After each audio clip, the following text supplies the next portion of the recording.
To you by Replenishing Care and Technologies at rcandt.com. Also brought to you by Manscaped.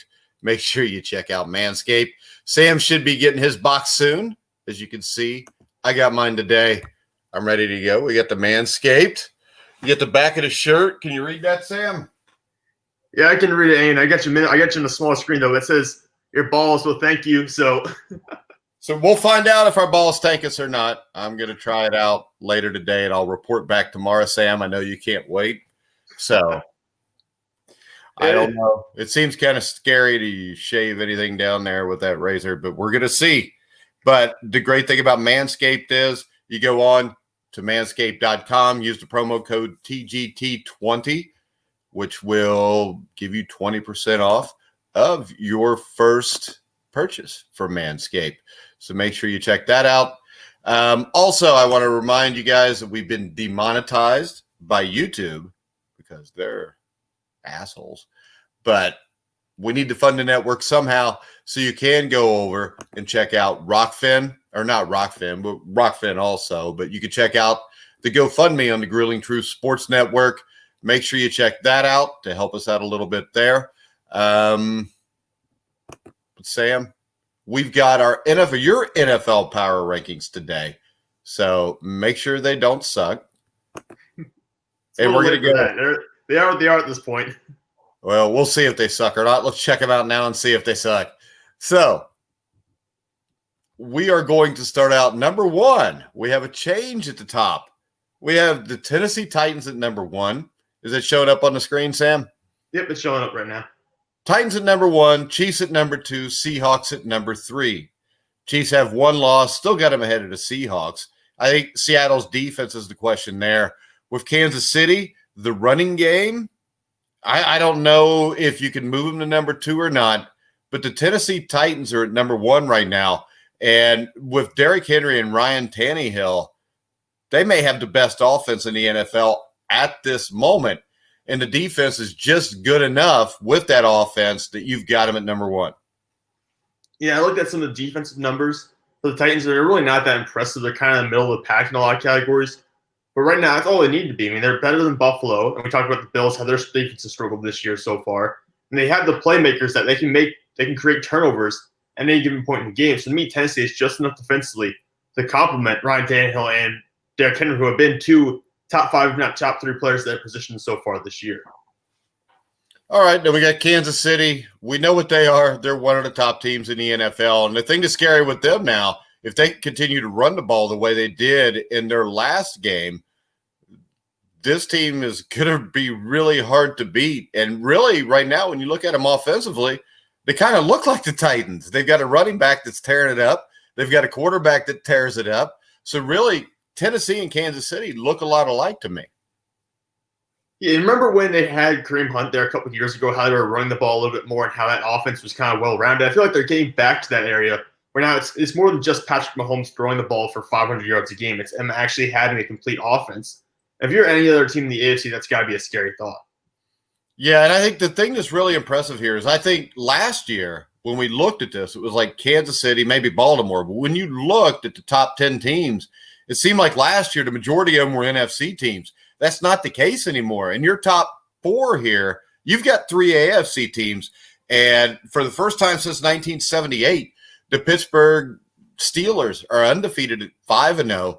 They look like, I mean, they have one of the best, if not the best, defenses in football. And now offensive, they've got a balanced attack with a Big Ben Roethlisberger who is taking care of the ball.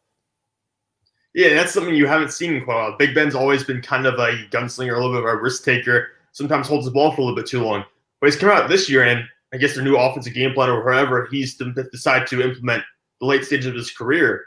I mean, he's going out there, he's taking care of the ball, he's completing efficient passes, and he's setting up his guys to make big plays. And really, we have a couple, like one or two big plays a game, usually a Chase Claypool, and that's just enough to put the offense ahead of where the defense is holding other teams to. So the defense, even though they had some issues early on, I still think this is the best defense in the NFL. Now, I'll tell you, it's power rankings, so you can't just go by record. The Tampa Bay Buccaneers are 4-2, but this is a team that if what we saw is not a fluke and the offense is healthy, the defense is really good. I think they had the best combination of outside linebackers in football. They got a strong defensive front. And this is a team that power ranking wise, right now, I would probably put them maybe at number 3. I could have seen them going over Pittsburgh. I actually switched them and Pittsburgh back once or twice while I was making those because they've been so good at different points during the season. The issue with me is I still look at the Chicago game. I say there's still problems there. Is it still the injuries, or what's the real issue there? Is the offensive line that bad at the point that they might have issues against the elite pass rushers in the future?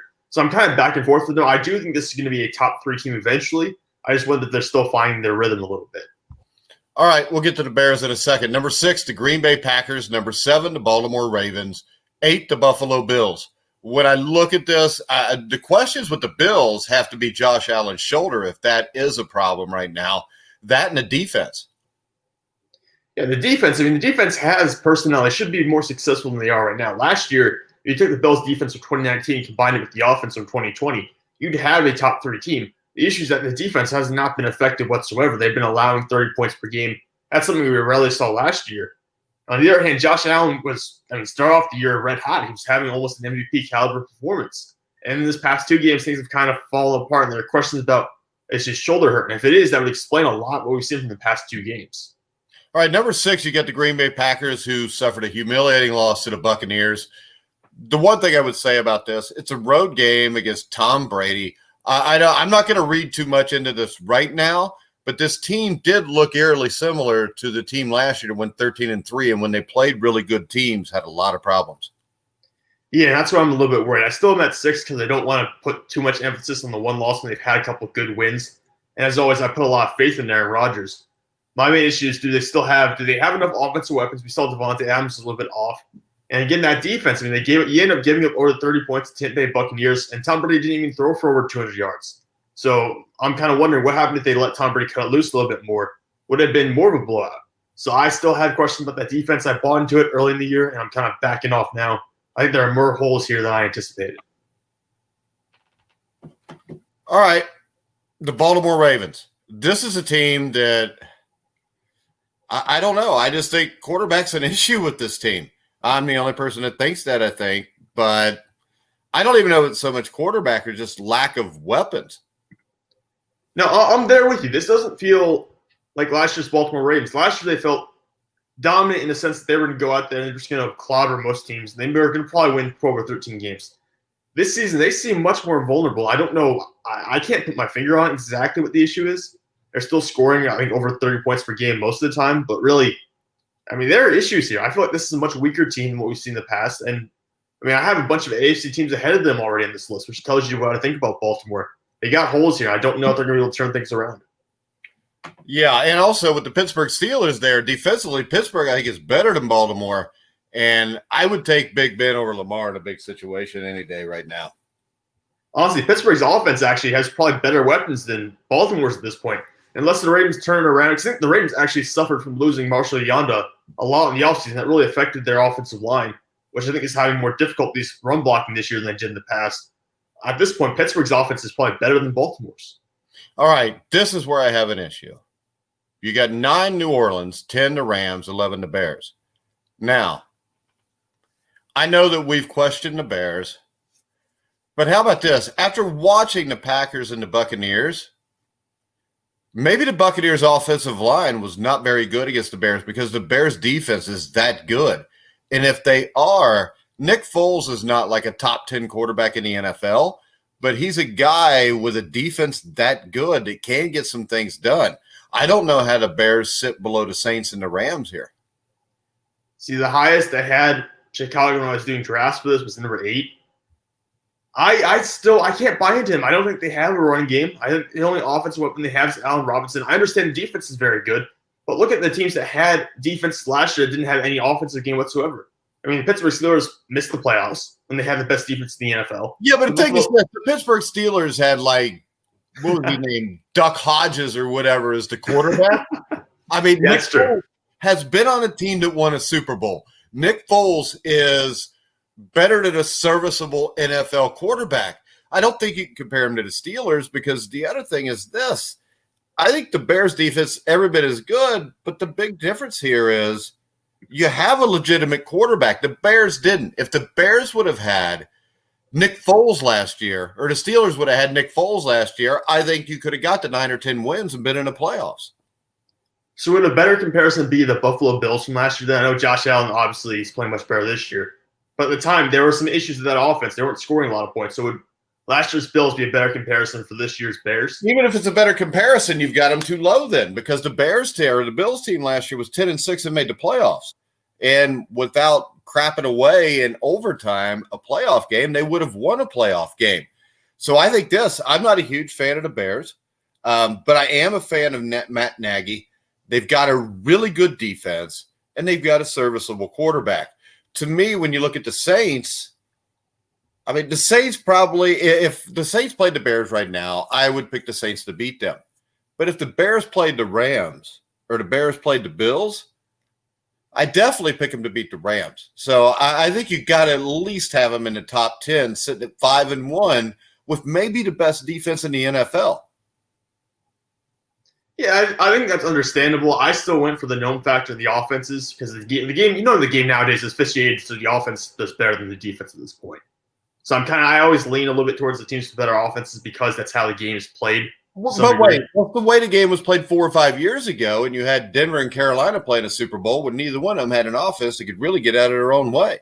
They had that's a really good counterpoint there, Mike. I didn't really think about that going into this. Yeah, so I mean, you can win with defense even now, and I think right now you can win with defense even more because if you have a great defense like the Seahawks had. I mean, the Seahawks, when they had the great defense, they had Marshawn Lynch. They had a really young Russell Wilson, though. That Super Bowl they won because the defense was so stout. And remember this, their offense, it wasn't like they were in the top 5 that year, I don't think. And they beat a Denver team who that year, Denver was predominantly an offensive team that scored a lot of points. You get a couple years later, and Denver actually wins the Super Bowl when they have the dominant defense, and the offense is just average. It'd be a heck of a storyline if the Chicago Bears went out there and won the Super Bowl. Because there's, like I said, I'm still down on them here, and we're going into Week 7. Well, I think what you're missing there is the running back that can finish this. And I do think when you look at that, was it 2015 season, that there was no really great offenses because the Patriots, the offensive line was horrible in front of Brady. So when you look at that, I still think having a great defense, especially when you get to the playoffs where the weather may not be great and the offense could be slowed down just by that, a dominant defense can really make the difference there. 12, the 49ers, I think you're smoking crack. 13, the Raiders. 14 to Colts, 15 to Patriots. The Raiders should be ahead of the 49ers. The Colts should be ahead of the 49ers. The 49ers, to me, they look like absolute crap a couple weeks ago. They still have a lot of injuries. They look great against the Rams, but that's my other thing. They just dominated the Rams, I thought, and you've got them at 12 and the Rams at 10. Yeah, because they've had so many other issues. I mean, you just said you would have the Raiders and Colts have them. So would you have the Rams move down from number 10 all the way down to like number 12 or 13? I would actually move the Rams down. I would move the Rams down below the Colts. Really? You go that far? Yeah, I think that was a horrible loss they suffered at San Francisco. And once again, who's the best team? They beat the Cowboys. Who else did they beat? Which team, the Rams? Yeah. Let me pull that up right now. I know they had – did they play the – I don't think they played. They played Washington. They beat Washington 1 week, so that was not a great team. Dallas, Philadelphia, Washington. They beat the entire NFC East. Yeah, and their most impressive game was probably coming back from 24 down and losing to the Buffalo Bills. So when I look at that, the Bears I've seen beat the Buccaneers, who I think is a really good team. The 49ers beat the Rams. You know, I've seen the Raiders beat the Saints. So to me, Rams at like 14 or 15 makes more sense. Yeah, I might have overestimated them a little bit based on their personnel. I have San Francisco up that high because I think they could pull something off here. They are 3-3. Garoppolo looks a lot better. I still think there's too many holes here for them to be a Super Bowl contender. I think they're just good enough that it would be above average in terms of their record this year. All right, number 15, you get the Patriots. I think that's too high. They just got basically dominated by the Denver Broncos, Sam. Now, Cleveland's 4-2. They've been dominated by the Steelers and the Ravens, but those are two teams that I think most people think are top 6 or 7 teams. I would actually put the Carolina Panthers ahead of the Browns and the Patriots. Yeah, I was close to that. I mean, they had a bad loss this week, but that was to Chicago, and we already talked about their defense, how good that can be at times. So I understand flipping them. These 3 teams, these 4 to me right here, well, these 3 specifically right here, were all kind of mixed up. I have a little bit of issue with it because I know Cleveland's 4-2. Their 2 losses against 2 good teams. I just have trouble believing the Browns. That's partially because I've watched them my entire life, and I know how terrible they've been. Now I always tend to screw this stuff up. On the other hand, I have trouble ranking Bill Belichick any lower than 15, even if he deserves to be ranked lower. Just because, I grew up in an era where Bill Belichick and the Patriots were the standard, and the Cleveland Browns weren't. All right, number 18. You must have been smoking crack with Hunter Biden because the Philadelphia Eagles, you've got it number 18 ahead of the Arizona Cardinals and the Miami Dolphins. And that's nuts, Sam. I think it's nuts to put them in front of the Texans and the Chargers. Really? Go that far? I think they're definitely better than Texans and Chargers. No, I don't think they would beat the Texans. I think Deshaun Watson would outscore them. I think the Dolphins would beat them right now, and I think the Cardinals would beat them.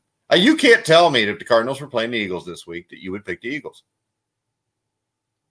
Yeah, you point there. I probably would take the Cardinals if I had to. But really, I think they'll turn this thing around in Philadelphia. I have a lot of faith in Doug Pearson. They're going to turn this thing around because they're going to play a bunch of other NFC East teams.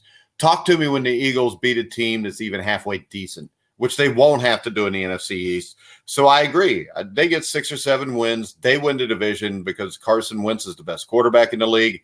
Doug Peterson is the best coach in the league. And by league, I mean the NFC East in their division. So I think the Eagles will win the division. But I think it's possible the Eagles could win the division and still be ranked out of the top 20. I mean, they could win with 6 wins, technically. They could walk away with 6 or 7 wins and still take that division home, which – I mean, at that point, do you push the idea of do you just restructure the seeding process for the playoffs at that point? Because no, it is what it is. And right now, only the number 1 team gets it anyways. But if you win the division, that should be better than being second in your division. I don't care what the record is. It's the way it has been, and it's the way it should always be. It doesn't. No, I agree with you there. I'm not advocating changing for it. I'm just asking your opinion. I want to know. Yeah, I want to see the 6-9-1 Eagles host a home playoff game. Hey, that would be fun, though. You have to admit, that would be kind of fun. Hey, we've seen it happen before with the Seattle Seahawks. They actually won a playoff game that way. Yeah, that beast run by Marshawn Lynch. I mean, that was huge. That was kind of set the tone a little bit for the next decade. All right, number 22, the Chargers. They should be ahead of the Texans. I think they should be ahead of the Eagles. I mean, the Chargers, they only beat the Bengals, but they've been in every game. They played halfway decent. And you've got at number 23, the Dallas Cowboys. I don't know that the Dallas Cowboys could beat too many teams ranked below them. They barely beat the Falcons. Yeah, I just don't think they're going to turn the ball over as much as some of the teams below them. I think the other teams are more prone to making mistakes. And they also have bad coaches as well. Actually, I think Detroit would beat them. I think Minnesota would beat them. I think Cincinnati will beat them. You think Minnesota with the 3-turnover Kirk Cousins wonder is going to go out there and beat the Dallas Cowboys? Yeah, because he's probably not going to turn the ball over 3 times against Dallas's defense. Yeah, there's a possibility for that. I still think Dallas is going to make fewer mistakes. They turn over 3 times to Atlanta. But I also think this. I think when they play the Bengals, a lack of a pass rush makes it so Joe Burrow can be really successful. And the Bengals, as A.J. Green decided he wanted to show up this last weekend with Tyler Boyd, Joe Mixon, I think they could just outscore the Cowboys. Yeah, they probably could. I mean, we have to see Andy Dalton go out there and put up 35, 40 points. I mean, I know you're an Andy Dalton fan, but we got to see a little something from him. I'm a huge Andy Dalton fan. And actually, if the Bengals are still sitting at 1 win when they play the Cowboys, I may cheer for the Cowboys just because I want Zach Taylor fired because he's an idiot. Now, let me ask you this. There's a report now out there from NFL Network's James Slater that there are already players who are getting a new staff. Is there any way that Mike McCarthy gets fired at some point, either after this year or before the start of next season? Mike McCarthy? I was expecting that question to be asked about the Bengals coach. But I don't know. I mean, he's got the excuse of everybody hurt. And really, when you look at it, the downfall of this organization is spending all their money on 3 guys. You know, it's like which is why Dak Prescott right now is better than Andy Dalton, but is it worth the extra $30 million you could have put in your defense? Yeah, we talked about this in the past. And playing Dak Prescott, even with the franchise tag alone, that's a lot of money. You got it locked up in him, Zeke, Amari Cooper, and the other guy they pay a lot of money to is Marcus Lawrence. And he hasn't really come through for them. So you've locked up a lot of guys on huge contracts, and that opens up huge gaps at safety, or even sometimes linebacker, cornerback, defensive tackle. You have holes all over this unit, and it's because you invested so much time and money into guys who are now hurt. My God, these teams are really bad when you get to 28. I didn't realize the Broncos have won 2 games. Yeah, neither did I, honestly. That's what I was saying. At the point when you hit 23 or 24, that's when everything just like crashes down. Yeah, because damn, that's bad. The Broncos are 28, Washington's 29, Jaguars are 30, Giants 31, Jets 32. I will give you this. I think the Giants are better than the Jaguars. There, I just agreed with you. I also think this. I think it is kind of ludicrous to have Washington ahead of the Giants when the Giants just beat them. You know what? I totally forgot that happened this week. Not going to lie. You know what? Honestly, God, forgot that happened. But at the same point, I still think I don't really have much of an excuse for that, honestly. But really, it comes down to the 2 defenses, though, on those teams. Hey, have some pieces there. It's just the offenses are so trash. I would take Kyle Allen over Daniel Jones. I don't know what you would do, but I would take Kyle Allen over Jones at the very least. I'll just take Joe Burrow. If we look at this, Adam Gase is going to be fired, right? Oh, yeah. Joe Judge is safe. Doug Marone's going to be fired, right? Yeah, he's got to be. Rivera's safe because it's his first year. Broncos, Fangio's gone. Agreed? Yeah, he should be. Cincinnati, I think that Zach Taylor will be gone. And he should be gone. We've talked about this multiple times. We said he needs to go. But whether that actually happens or not, I can the tell you Bengals ownership. Geno Atkins, Carlos Dunlap, both upset. Dunlap needs to play better before he can get upset. But from the talk I hear in the locker room, and I do know some of the Bengals personally, they're not happy. They think he's in over his head. And there's about to be a huge revolt in Cincinnati if they don't turn things around quickly. Minnesota, I think Mike Zimmer's out of there. I hope he's out of there because then I think he becomes the Bengals coach. I think there's no way in hell the Atlanta Falcons retain Raheem Morris. If they do, you're in trouble there. Matt Patricia's got to be gone in Detroit. McCarthy is probably safe. How about the Chargers head coach, Anthony Lynn? Yeah, that's one of the questions I was also going to have. Because really, at 1-4, you have to start saying, when was the last time he had a really successful season? It was, I think, 2 years ago, like 2018, they had a 10-win year or 12-win year. And other than that, they haven't made the playoffs under him.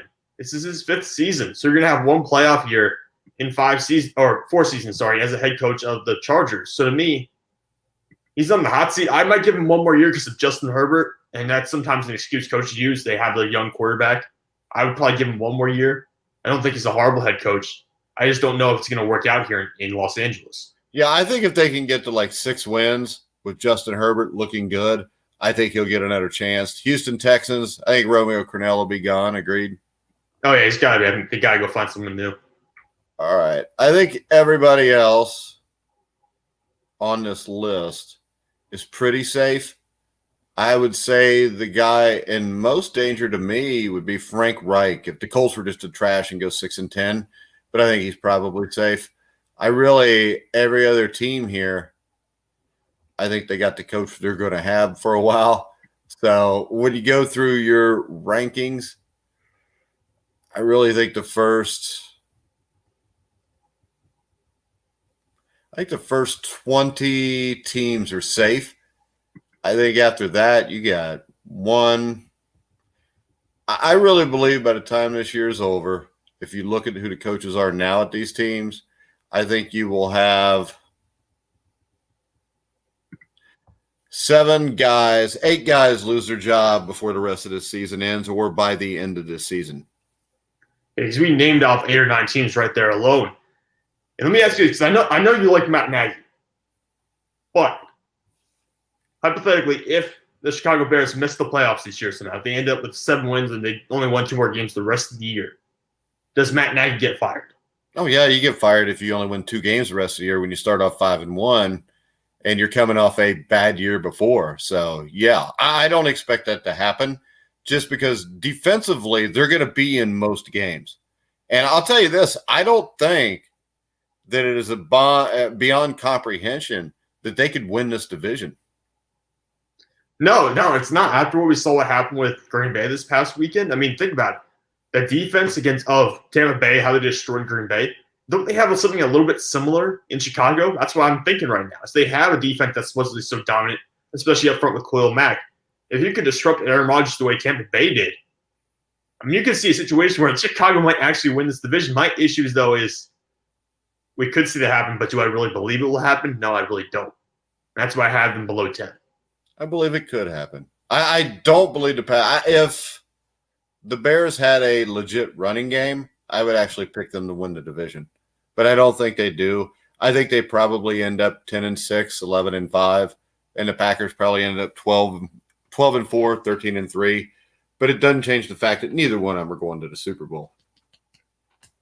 No, I don't think so. I mean, if I had to give a pick for the Super Bowl, I would lean towards the Green Bay Packers for Aaron Rodgers in between those two teams just because of Aaron Rodgers. But really, that's those two at this point. They're not in my top 4. They're not in my top 5. I think that's telling where I think they are in the league at this time. They're really not one of those best teams, not one of the tier 1 teams. Yeah. But, all right, Sam, what do we got tomorrow? We've got a classic matchup on Thursday Night Football. You want to talk about it? Yeah, we get the New York Giants versus the Philadelphia Eagles. And it's kind of sad because we always talk about how Thursday Night Football games are basically meaningless because they're always between two bad teams. Well, they're between two bad teams, but this week we actually get some meaningful football because the Philadelphia Eagles and New York Giants are so close to the division lead right now. I think they're both only one game out, right? They're right there. So, I mean, and Philadelphia's only half a game out. Philadelphia will take the division lead by half a game if they win tomorrow night. So this is actually meaningful football. So we will preview that game. I don't know how meaningful it is, but we will preview that game.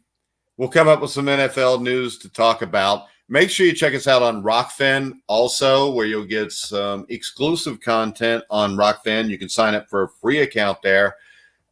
You would have to pay if you want the premium content, but it's $9.99 a month, and you get thousands of different creators. And unlike YouTube, it's not censored, which is always a good thing because, of course, you get censored on YouTube, bastards. But make sure you check out Sam Teets' article. And most importantly, make sure you check out our sponsor, Manscaped, because your balls will thank you. I'm going to find out later today if my balls will thank me, and I will report back to you tomorrow, Sam. I know you're excited about hearing about it. And here we go, because Shiny Foreskin said yes.